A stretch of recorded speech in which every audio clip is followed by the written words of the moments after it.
one thing that comes to mind of an adventure I've had in my life was right out of college, I went to Indonesia on a missions trip.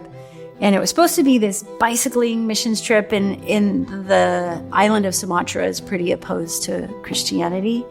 And so we were kind of going incognito. So we weren't like going and preaching from corners or whatever, but we were building relationships with people there.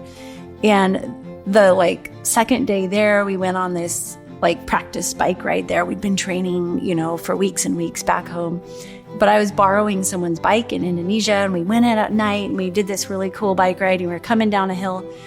And nobody told me that Indonesian bikes have the brakes reversed. So we were going down a hill, and I thought what I was braking was my rear brakes, but in fact it was my front brakes. And so I just went, front over end, and then I missed out. I had to drive in the car for the first week until I healed up, and then was able to continue on the biking tour. But Indonesia was beautiful, and I made some really great friendships there. My name is Daphne Vaughn, and I teach in the MSW program. Yeah, I got into the social work field because I wanted to help other people, and I really believe that Jesus was the first social worker. And there's so many Bible stories where he's doing social work things.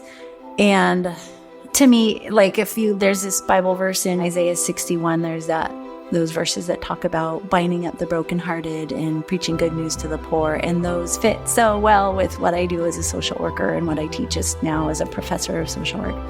So those have guided me for a long time.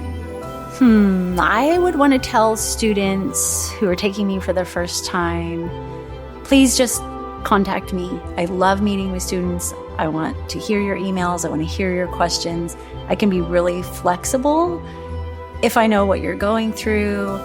And I just, I want to get to know the students. So please reach out to me. I love meeting on Zoom or whatever. So don't hesitate.